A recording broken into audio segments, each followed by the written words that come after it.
നിയമത്തിൻ്റെ മുന്നിൽ, രാഷ്ട്രത്തിൻ്റെ മുന്നിൽ എല്ലാവർക്കും തുല്യ അവകാശവും തുല്യ അവസരവും തുല്യ പൗരത്വവും ഉണ്ട്. അട്ടപ്പാടിയിൽ ജനിച്ച് ജീവിക്കുന്ന ആദിവാസി താങ്കളും തുല്യരാണെന്ന് പറഞ്ഞാൽ അതൊരു നുണയായിരിക്കുമെന്നാണ് എൻ്റെ ഉത്തരം. അയാളൊരു പക്ഷേ അട്ടപ്പാടി മലയിറങ്ങി പാലക്കാട് വരെ വരാത്തയാളാണ്.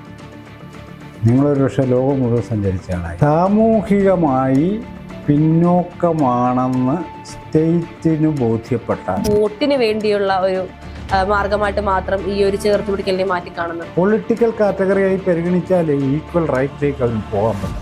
ഞങ്ങളുടെ പ്രശ്നം പരിഹരിക്കാൻ ഈ രാഷ്ട്രം ഞങ്ങളുടേത് കൂടിയാണെന്നേ. പ്രശ്നം ഇല്ലാതിരിക്കലാണ് വേണ്ടത്, പ്രശ്നം പരിഹരിക്കലല്ല. ഈ പറയുന്ന പൊളിറ്റീഷ്യന്മാർ കാണിക്കുന്ന എല്ലാ കാര്യങ്ങളും അഴിമതി, സ്ത്രീകളുമായി ബന്ധപ്പെട്ട ഇഷ്യൂസ്, ഇവരിൽ ആരാ പുറകിലുള്ളത്? എല്ലാവരും ഇതൊക്കെ ചെയ്യുന്നു. ഈ ഒരു പ്രിവിലേജ് കിട്ടുന്നത് കൊണ്ട് അല്ലെങ്കിൽ ഇങ്ങനെ റിസർവേഷൻ കിട്ടുന്നത് കൊണ്ട് ഇപ്പം സാർ പറഞ്ഞതുപോലെ 75% ഈ രണ്ടാമത് പറഞ്ഞ 50% വിദ്യാർത്ഥികളിൽ നിന്നും 75% മാർക്കുള്ള കുട്ടി വിജയിച്ചു പോകുന്നു. പക്ഷെ ഇവരെല്ലാവരും തന്നെയും ഈക്വൽ ആണ്, എല്ലാവരും വിദ്യാർത്ഥികളാണ്, എല്ലാവരും മനുഷ്യരാണെന്ന് പറയുമ്പോൾ അങ്ങനെ ഒരു അവസരം അല്ലെങ്കിൽ അങ്ങനെ ഒരു എക്സ്ട്രാ ഇത് കൊടുക്കേണ്ട ആവശ്യമുണ്ടോ? അത് ആണ് ഈക്വൽ എന്ന് പറയുന്നത് നമ്മുടെ ഇന്ത്യൻ ഭരണഘടനയുടെ 14ാമത്തെ വകുപ്പിൽ പറയുന്ന ഒരു പ്രധാനപ്പെട്ട കാര്യമാണ്. ഇന്ത്യയിലെ ഒരു പൗരനെയും ജാതി, മതം, വർണ്ണം, വർഗം, വംശം, ദേശം, ഭാഷ, ലിംഗം തുടങ്ങിയ കാരണങ്ങളാൽ വിവേചിക്കാൻ പാടുള്ളതല്ല. അതെ, that means we are equal. അതെ, വിവേചിക്കാൻ പാടുള്ളതല്ല ഇതാണ് പറയുന്ന കാര്യം. അപ്പോൾ ഇത് ജാതീയമായ ഒരു വിവേചനമാണെന്നാണ് ഈ പറഞ്ഞു വരുന്നൊരു കാര്യം അല്ലേ? നമ്മൾ മനസ്സിലാക്കേണ്ട ഒരു കാര്യം, ഒരു രാഷ്ട്രത്തിൻ്റെ ഭരണഘടന നമ്മളെല്ലാവരും തുല്യരാണ് എന്ന് പറയുന്നത് ബിഫോർ ലോ, നിയമത്തിൻ്റെ മുന്നിൽ, രാഷ്ട്രത്തിൻ്റെ മുന്നിൽ എല്ലാവർക്കും തുല്യ അവകാശവും തുല്യ അവസരവും തുല്യ പൗരത്വവും ഉണ്ടായിരിക്കുമെന്ന വാഗ്ദാനമാണ് പറയുന്നത്. അതെ, അന്ന് പറഞ്ഞാൽ നമ്മൾ ആക്ച്വലി വി ആർ ഈക്വൽ എന്നല്ല അർത്ഥം. അട്ടപ്പാടിയിൽ ജനിച്ച് ജീവിക്കുന്ന ആദിവാസി താങ്കളും തുല്യരാണെന്ന് പറഞ്ഞാൽ അതൊരു നുണയായിരിക്കുമെന്നാണ് എൻ്റെ ഉത്തരം അതൊരു നുണയാണ്. നിങ്ങൾ സമഭാവനയിൽ ജീവിക്കണമെന്നുള്ളത് വേറൊരു കാര്യമാണ്. നിങ്ങൾ തുല്യരാണെന്ന് പറഞ്ഞാൽ നിങ്ങളുടെ സോഷ്യോ കൾച്ചറൽ എക്കണോമിക് ക്യാപിറ്റൽ, അവിടുത്തെ ആദിവാസിയുടെ സോഷ്യോ എക്കണോമിക് കൾച്ചറൽ ക്യാപിറ്റൽ തമ്മിൽ ബഹുദൂരം അന്തരമുണ്ട്. ഈ അന്തരം ഒരു യാഥാർത്ഥ്യമാണ്. അയാളൊരു പക്ഷേ അട്ടപ്പാടി മലയിറങ്ങി പാലക്കാട് വരെ വരാത്തയാളാണ്. നിങ്ങളൊരു പക്ഷേ ലോകം മുഴുവൻ സഞ്ചരിച്ച ആളായി. അദ്ദേഹം പുറത്ത് നടക്കുന്ന കാര്യങ്ങളേ അറിയാത്ത ആളായിരിക്കും. താങ്കൾക്ക് മിക്കവാറും നടക്കുന്ന കാര്യങ്ങൾ ധാരണയുണ്ട്. അപ്പം നമ്മളുടെ സോഷ്യൽ ലൊക്കേഷനെ പരിഗണിച്ചുകൊണ്ട്, അതുകൊണ്ടാണ് ഈ 15ാമത്തെയും 16ാമത്തെയും വകുപ്പിൽ പറയുന്നൊരു കാര്യം, ഒരു സ്റ്റേറ്റിലെ ഏതെങ്കിലും വിഭാഗം സാമൂഹികമായി പിന്നോക്കമാണെന്ന് സ്റ്റേറ്റിന് ബോധ്യപ്പെട്ടാൽ അവർക്ക് റിസർവേഷൻ ഏർപ്പെടുത്താവുന്നതാണ്. സ്റ്റേറ്റിന് ബോധ്യപ്പെട്ടാൽ എങ്ങനെയാണ് ബോധ്യപ്പെടുന്നത്? മതിയായ റെപ്രസെൻറ്റേഷൻ ഇല്ലെങ്കിൽ അവർ പിന്നോക്കമാണെന്ന് പരിഗണിക്കണം എന്നാൽ നമുക്ക് എണ്ണി നോക്കാമെന്നർത്ഥം. അപ്പോൾ ഈ റിസർവേഷൻ ഗുണം നമ്മൾ വിചാരിക്കുന്നത് കുറേ പേർക്ക് കൊടുത്തേക്കാന്ന് വിചാരിച്ചല്ല, കൃത്യമായ വ്യവസ്ഥയും കണക്കെടുപ്പും ഒക്കെ കഴിഞ്ഞിട്ടാണ് അത് കൊടുക്കുന്നത്, അല്ലാതെ കൊടുക്കാൻ പറ്റില്ല, വെറുതെ കൊടുക്കുന്നതല്ല.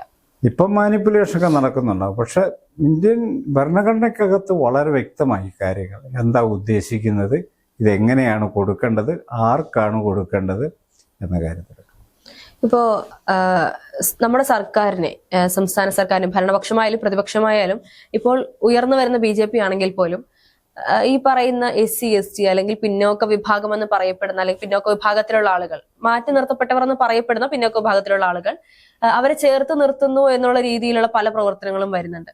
പക്ഷെ ഇതൊക്കെ യാഥാർത്ഥ്യമാണോ അതോ വോട്ടിന് വേണ്ടിയുള്ള ഒരു മാർഗമായിട്ട് മാത്രം ഈ ഒരു ചേർത്ത് പിടിക്കലിനെ മാറ്റി കാണുന്നുണ്ട്? നാളിതുവരെയുള്ള പ്രവർത്തനം കൊണ്ട് ഇവരെന്തോ സാമൂഹിക വിപ്ലവം നടത്തുവാണെന്നൊന്നും ഞാൻ വിചാരിക്കുന്നില്ല.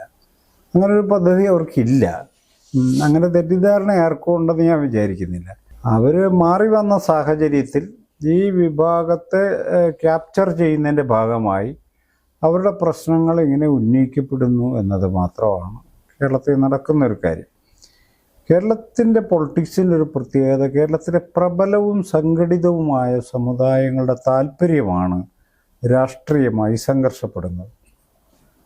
കേരളത്തിലെ പ്രബലവും സംഘടിതവുമായ സമുദായങ്ങളുടെ അവരുടെ താല്പര്യങ്ങളാണ് സംഘർഷപ്പെടുന്നത്. ഞാൻ അതിന് താഴെയുള്ള കുറേ വിഭാഗങ്ങളുണ്ട്. അവരാണ് വോട്ടർമാരിൽ ബഹുഭൂരിപക്ഷമെങ്കിലും അവരുടെ താല്പര്യങ്ങൾ രാഷ്ട്രീയ സമൂഹം ഏറ്റെടുത്തിട്ടില്ല, ഇനിയും ഏറ്റെടുത്തിട്ടില്ല. അവർ സാമൂഹികമായി അവർക്ക് എന്തെങ്കിലുമൊക്കെ കൊടുക്കുന്നുണ്ടാവും. അതായത് ഒരു ഭരണകൂടത്തിൻ്റെ ഉദാരതയിൽ അവർക്ക് കിറ്റ് കൊടുക്കുകയോ 3 സെൻറ്റ് കൊടുക്കുകയോ ഒരു വീട് വെക്കാൻ 4 ലക്ഷം രൂപ കൊടുക്കുകയൊക്കെ ചെയ്യുന്നുണ്ടാവാം. പക്ഷെ പൗരന്മാരെന്ന നിലയിൽ, ഒരു പൊളിറ്റിക്കൽ കാറ്റഗറി എന്ന നിലയിൽ കീഴ്ത്തട്ടിനെ BJPയോ CPMോ കോൺഗ്രസോ പരിഗണിക്കുന്നില്ല, ഇപ്പോഴും പരിഗണിക്കുന്നില്ല. പൊളിറ്റിക്കൽ കാറ്റഗറിയായി പരിഗണിച്ചാലേ ഈക്വൽ റൈറ്റിലേക്ക് അവരും പോകാൻ പറ്റത്തുള്ളൂ.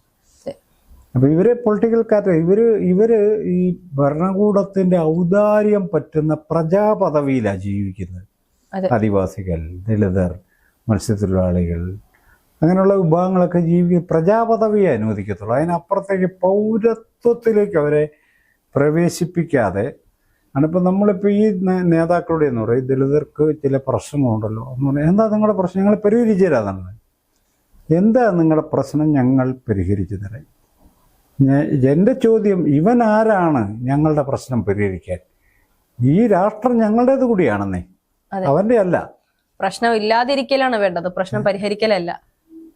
അപ്പം നമുക്ക് പരിഹരിക്കാനുള്ള പദ്ധതിയല്ല ഇവ പറയും, നമുക്ക് പരിഗണനയാണ്, രാഷ്ട്രത്തിനകത്തെ പരിഗണന നമുക്ക് വേണ്ടത്, തുല്യ പൗരൻ എന്ന നിലക്ക്. അതില്ല. അതുകൊണ്ട് തന്നെ ഇവരുടേത് ഒരുതരം പൊളിറ്റിക്കൽ ഗിമ്മിങ്സ് ആയിട്ട് ഇതാണ് മാറും. ഞാനിപ്പോൾ ഒരു കാര്യം പറയാം. ഈ കഴിഞ്ഞ ദിവസം ദീർഘകാലമായി ഇടതുപക്ഷ ജനാധിപത്യ മുന്നണിയുമായി വൈരുദ്ധ്യത്തിലായിരുന്ന ഒരു സമുദായ നേതാവ്, ചങ്ങനാശ്ശേരിയാണ് കേന്ദ്രം. അപ്പോൾ അദ്ദേഹം പറഞ്ഞൊരു കാര്യം, ഞാൻ ഇടതുപക്ഷത്തിനൊപ്പമാണ്, പാർട്ടിയും അവരും തമ്മിലുണ്ടാക്കിയിട്ടുള്ള രഹസ്യധാരണ എന്നത് മാത്രം അറിഞ്ഞാൽ മതി. അതുണ്ടെന്നുള്ള കാര്യത്തിൽ എനിക്ക് യാതൊരു തർക്കവുമില്ല. അടുത്ത പ്രാവശ്യം ഇതിനൊരു കണ്ടിന്യൂവേഷൻ ഉണ്ടായാൽ അത് വളരെ വ്യക്തമായും കേരളത്തിൽ നടന്നിരിക്കും. അതല്ലാതെ ഇതാണ് അതിൻ്റെ ഒരു മെക്കാനിസം. അവർ പറയുന്ന കാര്യങ്ങൾ ചെയ്തു കൊടുക്കുക, അതാണ് ഭരണകൂടത്തിൻ്റെ ജോലി. ആദിവാസികൾ ഭൂമി ചോദിച്ചാൽ ഭൂമിയില്ലെന്ന് പറയും, അദാനി ചോദിച്ചാൽ നേരെ കൊടുക്കും. അപ്പോൾ ദളിതർക്ക് ആകാശത്ത് വീട് വെച്ച് കൊടുക്കും, അവർക്കും ഭൂമി കൊടുക്കാനില്ലെന്ന് പറയും. മറ്റേതെല്ലാം ആവശ്യത്തിനും ഇവിടെ ഭൂമി ലഭ്യമാണ്, ഏതെല്ലാം ആവശ്യത്തിനും അവർ കൊടുക്കും. അപ്പോൾ ഇത് ഇങ്ങനെ സംഘടിത സമൂഹങ്ങളുടെ ആവശ്യം നിറവേറ്റി കൊടുക്കുന്നവരായി ഭരണാധികാരികൾ മാറിയിട്ടുണ്ട്. കീഴ്ത്തട്ട് എന്നത് അവരുടെ ഒരു പരിഗണന വിഷയവുമല്ല. അപ്പോൾ കീഴ്ത്തട്ടിൻ്റെ വോട്ട് മാനിപ്പുലേഷനാണ് ഇവിടെ നടക്കുന്ന കാര്യം. ബാക്കിയുള്ളത് ഫിക്സഡാ എന്നാണ് ഇവർ പറയുന്നത്. അത് സത്യമൊന്നും അല്ലത്, ഇത് ഭയങ്കര നുണകളാണ്. ഇപ്പം ആ മണ്ഡലം സുറിയാനി ക്രിസ്ത്യാനിയുടേതാണ്, ഈ മണ്ഡലം നായരുടേതാണ്, ആ മണ്ഡലം മുസ്ലിമിൻ്റെതാണ്, ഇങ്ങനെയൊക്കെയാണ് പറയുക. അങ്ങനെ മണ്ഡലം ഇല്ലാത്തൊരു വിഭാഗം കേരളത്തിലെ ദളിതരാണ്. ശ്രദ്ധയും 60 ലക്ഷത്തോളം വരും. അവർക്ക് അങ്ങനെ ചൂണ്ടിക്കാണെങ്കിൽ ഞാൻ എഴുതിത്തരാം. കേരളത്തിലെ ഒരു മണ്ഡലത്തിലും ഈ പറഞ്ഞ ജാതികൾക്ക് അങ്ങനെ കേവല ഭൂരിപക്ഷം ഇല്ല. ഇതൊരു കെട്ട് കഥയാണ്. ഇപ്പോൾ പാല വർഷങ്ങളായിട്ട് ക്രിസ്ത്യൻ മണ്ഡലമായിട്ട് അറിയപ്പെടുന്നു. അതെ, അവിടെ ക്രിസ്ത്യാനികൾക്കൊപ്പം സിറിയൻ ക്രിസ്ത്യാനികൾക്കൊപ്പം തന്നെ ദളിത് ക്രിസ്ത്യാനിയുണ്ട്. അവിടെ കേരളത്തിൽ ഏറ്റവും കൂടുതൽ ദളിത് കോളനികളുള്ള മണ്ഡലങ്ങളിൽ ഒന്നാണ് പാല. ഇതൊന്നും ആരും കൗണ്ട് ചെയ്യുന്നില്ല. അപ്പം ഇത് ഞാൻ ഈ പ്രബല സമുദായം എന്ന് പറഞ്ഞാൽ ഈ പ്രബല സമുദായത്തോട് എനിക്ക് വൈരുദ്ധ്യമൊന്നും, കേവല വൈരുദ്ധ്യമല്ല പറയുന്നത്. ഇവരൊരു സമഗ്രാധിപത്യത്തിന് ശ്രമിക്കുന്നത് കൊണ്ടാണ് ഇവരെ ഞാൻ വിമർശിക്കുന്നത്. അവരൊരു സമുദായം എന്ന നിലയിൽ ഇവിടെ സ്വച്ഛന്തമായി ജീവിക്കുന്നതിന് യാതൊരു തടസ്സവുമില്ല. അവരങ്ങനെ ജീവിക്കുന്നത് നല്ലതാണെന്ന് വിചാരിക്കുന്ന ഒരാളാണ്. ഞങ്ങളൊരു സമുദായമാണെന്ന് പറയുന്നതിൽ എന്തെങ്കിലും കുറ്റമുണ്ടെന്ന് ഞാൻ വിചാരിക്കുന്നില്ല. പക്ഷെ ആ സമുദായം സർവ്വമേഖലയിലും, ചില സമുദായങ്ങൾ സർവ്വമേഖലയും കൈയടക്കുന്ന സ്ഥിതി ഉണ്ടായാൽ ബാക്കിയുള്ളവരെന്ത് ചെയ്യും എന്നുള്ളതാണ് ചോദ്യം. ഇപ്പം കേരളത്തിലെ മന്ത്രിസഭയിൽ 21 മന്ത്രിമാർ, 11 മന്ത്രിമാർ ഒരു 12% താഴെ ജനസംഖ്യയുള്ള ഒരു സമുദായത്തിൽ നിന്നുള്ളവരാണ്. നിങ്ങൾ ഓർക്കണം, 50% മന്ത്രിമാർ ഒരു സമുദായത്തിൽ നിന്ന്. കേരളത്തിൽ എന്ത് നീതിയുടെ കാര്യം നമ്മൾ ഈ പറയുന്നത്? വേറെ ആരും ഇല്ല ഇവിടെ ഭരിക്കാനൊന്നും. ഞാൻ പറയുന്നത്, എനിക്കിപ്പോൾ അവർ ആ സമുദായത്തിൽ പ്രത്യേക വൈരാഗ്യമൊന്നുമില്ല. നമ്മുടെ കൺമുന്നിലുള്ളൊരു വസ്തുതയാണ്. ഇത് പറയാൻ കേരളത്തിൽ മറ്റാരും ഇല്ലാത്ത കൊണ്ട് ഞാനത് പറയുന്നെന്ന് വിചാരിച്ചാൽ മതി. ആരും ഇതിനുള്ള, അവർക്കൊരു അങ്ങനെ പറഞ്ഞാൽ കുഴപ്പമാകുമോ, പറഞ്ഞാൽ ഞാൻ ജാതി പറയുമെന്ന് വിചാരിക്കുമോ, പറഞ്ഞാൽ അവർക്കൊക്കെ ഇഷ്ടക്കേട് വരൂ എന്നൊക്കെ വിചാരിച്ചാണ് പലരും മിണ്ടാത്തത്. ഞാൻ ആ ഇഷ്ടക്കേട് സ്വീകരിക്കാൻ തയ്യാറാണ്. ഇത് വളരെ തെറ്റായൊരു പ്രവണതയാണ്. നമ്മൾ നിർത്തിക്കേണ്ടതാണ്, കേരളത്തിൽ നിർത്തിക്കേണ്ടതാണത്. പക്ഷേ ഇപ്പോൾ ഈ പറഞ്ഞ മന്ത്രിസഭയിലാണെങ്കിലും എല്ലായിടത്തും ഈ ഒരു കാറ്റഗറിയിലുള്ള ആളുകൾക്ക് അവസരങ്ങളുണ്ട്, അല്ലെങ്കിൽ പ്രാതിനിധ്യമുണ്ട് എന്നുള്ളതാണ്. ചെറുതെങ്കിലും പ്രാതിനിധ്യമുണ്ട്. നേരത്തെ തീരെ ഇല്ലാതിരുത്ത നിന്നും പലരുടെയും പ്രയത്നം കൊണ്ട് കുറച്ചെങ്കിലും പ്രാതിനിധ്യം പലർക്കും ലഭിച്ചിട്ടുണ്ട് എന്നുള്ളതാണ്. പക്ഷെ ആ പ്രാതിനിധ്യമൊക്കെ ഇപ്പൊ മന്ത്രിസഭയിൽ ഒരു മന്ത്രിയായിട്ട് അല്ലെങ്കിൽ ഏതൊരു നിലയിലേക്ക് ഒരു ദളിതനോ SC/ST കാറ്റഗറിയിലുള്ള അല്ലെങ്കിൽ ന്യൂനപക്ഷ വിഭാഗത്തിലുള്ള ആരെങ്കിലും എത്തിപ്പെട്ടാൽ അതിനുശേഷം അവർ പ്രവർത്തിക്കുന്നത് ആ സമുദായത്തിന് വേണ്ടിയല്ല, പിന്നീട് അവർ സ്വന്തം താല്പര്യങ്ങൾക്ക് വേണ്ടിയാണ് പ്രവർത്തിക്കുന്നത് എന്നുള്ളൊരു രീതിയിലേക്ക് കാര്യങ്ങൾ മാറുന്നുണ്ടോ? ആരോ പറഞ്ഞത്? എന്റെ സംശയമാണ് അങ്ങനെ മാറുന്നുണ്ടോ? അങ്ങനെ മാറുന്നില്ല. ഈ കാസ്റ്റുമായി ബന്ധപ്പെട്ട ഒത്തിരി നുണകൾക്കകത്താണ് നമ്മൾ ജീവിക്കുന്നത്. അതെ. ഇപ്പോൾ കേരളത്തിലെ നമുക്ക് ഈ ഇഷ്യൂ തന്നെ, നമുക്ക് ആ കമ്മ്യൂണിറ്റിക്കകത്തുനിന്ന് റിസർവേഷൻ്റെ ഗുണം കിട്ടിക്കൊണ്ട് ഉയർന്നു വന്നവർ ആ കമ്മ്യൂണിറ്റിയുടെ കാര്യങ്ങളൊന്നും നോക്കാതെ സ്വന്തം കാര്യങ്ങൾ മാത്രം നോക്കി നടക്കും. അല്ലേ പറഞ്ഞതല്ലേ, സ്വന്തം കാര്യത്തിൽ താല്പര്യമുള്ളൂ, കമ്മ്യൂണിറ്റിയുടെ പൊതു താല്പര്യങ്ങൾ എടുക്കുന്നില്ല. ഇതൊരു നുണയാണ്. ഇത് നുണയാന്ന് പറയാൻ കാര്യം, നമ്മൾ ദളിതരങ്ങ് വിട്ടേക്കാം, ബാക്കിയുള്ള കമ്മ്യൂണിറ്റി നോക്കും. അവരെല്ലാം സ്വന്തം പ്രയത്നം കൊണ്ട് രക്ഷപ്പെട്ടിട്ട് തിരിച്ചു വന്ന് സമുദായത്തിൻ്റെ കാര്യമാണോ നോക്കുന്നത്? അല്ലല്ലോ, സ്വന്തം കാര്യമല്ലേ നോക്കണേ. അപ്പോൾ ഇവർക്കും അതിനുള്ള അവകാശമുണ്ടെന്ന് നമ്മൾ സമ്മതിക്കണം. ഒന്ന്. രണ്ടാമതൊരു കാര്യം, കേരളത്തിൽ 1956 ഗവൺമെൻറ് കേരളം ഉണ്ടായതിനു ശേഷം കേരളത്തിലെ റിസർവേഷൻ പോളിസി കൊണ്ട് ജോലിയെ കിട്ടി വന്ന ഒരു തലമുറ, ആദ്യത്തെ ഒരു തലമുറ 60കളുടെ അവസാനം രംഗപ്രവേശം ചെയ്തു.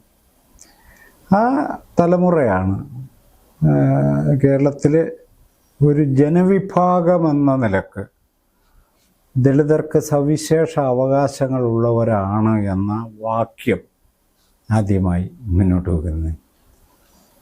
അതൊരു ചെറിയ കാര്യമല്ല. വി എഡ്യൂക്കേറ്റഡ് പീപ്പിൾസാണ്, ഇംഗ്ലീഷ് എഡ്യൂക്കേറ്റഡ് പീപ്പിൾസാണ്. അവരാണ് പറഞ്ഞത്.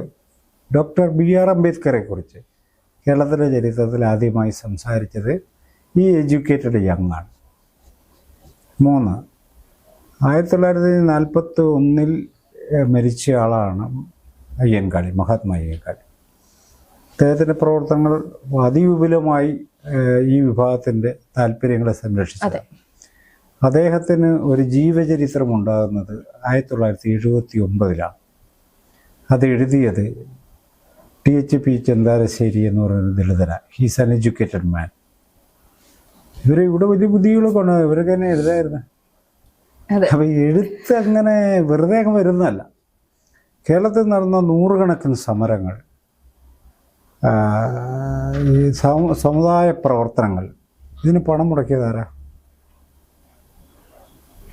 ഇവർ ഈ പറയുന്ന എഡ്യൂക്കേറ്റഡ് ആയിട്ടുള്ള ജോലി കിട്ടിയവർ അല്ലെ ഡോക്ടർമാർ, ഇവരാരും ഒന്നും ചെയ്തില്ല എന്നുള്ള നുണയാണെന്നാണ് ഞാൻ പറയുന്നത്. ഇവരുടെ പണമാണത്. ഇവരാണ് യഥാർത്ഥ എൻ്റെ നാട്ടിൻപുറത്ത് ജീവിച്ച ഒരാളെന്ന നിലയിൽ, എഡ്യൂക്കേറ്റഡ് ആയിട്ടുള്ള ഒരാളെന്ന നിലക്ക്, ജോലി ഉണ്ടായിരുന്ന ഒരാളെന്ന നിലക്കും എനിക്കത് വളരെ വ്യക്തമായിട്ടും, എൻ്റെ ജ്യേഷ്ഠന്മാർ 2 പേരും ജോലിക്കാരാണ്. അപ്പോൾ മൂത്ത ജ്യേഷ്ഠൻ അമ്പക്കറയിട്ടായിരുന്നു, 72 MA ഇംഗ്ലീഷ് പാസ്സായ ആളാണ്. അദ്ദേഹം ബക്രേറ്റ് തിരുവനന്തപുരം യൂണിവേഴ്സിറ്റി കോളേജിൽ. അപ്പോൾ അദ്ദേഹം ബാങ്കിൽ വലിയ ഉദ്യോഗസ്ഥനായിട്ട് പിരിഞ്ഞ ആളാണ്. എൻ്റെ വീട്ടിലൊക്കെ ഇങ്ങനെ പഴയ പ്രവർത്തകരൊക്കെ ഒരു 100 ഇഷ്ടം പോലെ പൈസ മുടക്കിയൊരു കുടുംബമാണ് എൻ്റെ. ചേട്ടനായാലും എൻ്റെ അച്ഛനായാലും ഞാനായാലും എൻ്റെ ജീവിതത്തിലുടനീളതിൻ്റെ ഇതിനു വേണ്ടി എൻ്റെ വരുമാനത്തെ ഒരു സിംഹഭാവവും ഞാൻ മുടക്കിയിട്ടുണ്ട്. ഞാൻ മുടക്കിയ അതിൻ്റെ കഥ പറയല്ല.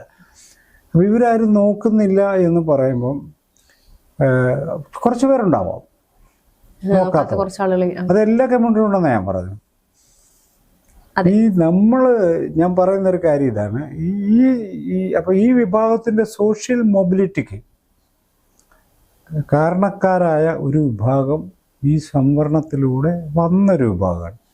പൊളിറ്റിക്സിലൂടെ വന്നൊരു വിഭാഗത്തിന് അത് കേരളത്തിൽ കഴിയാതെ പോകുന്നത്. നോർത്ത് ഇന്ത്യയിൽ അതല്ല സ്ഥിതി കേട്ടോ. നോർത്ത് ഇന്ത്യയിൽ കുറച്ചുകൂടി ലിബറലായിട്ട് ഈ ദളിത് പൊളിറ്റീഷ്യന്മാർക്കൊക്കെ ഉയർന്നു വരാൻ അവസരങ്ങളുണ്ട്. കേരളം അത് സമ്മതിക്കില്ല. കാരണം സമ്മതിക്കുന്നില്ലെന്ന് പറഞ്ഞാൽ കേരളത്തിൽ എല്ലാത്തിനും ഉത്തരവുള്ള രാഷ്ട്രീയ പാർട്ടിയാണ് ഇപ്പോൾ കേരളം ഭരിക്കുന്നത്. അവർക്ക് എല്ലാ ചോദ്യത്തിനും ഉത്തരം മാർക്സിസത്തിൽ ഉണ്ടെന്നുള്ള അന്ധവിശ്വാസത്തിൽ ജീവിക്കുന്ന കുറേ ആൾക്കാരാണ് അവർ. ഇവരുടെ യഥാർത്ഥ ഉത്തരം ഇല്ല, നമുക്കറിയാതെ.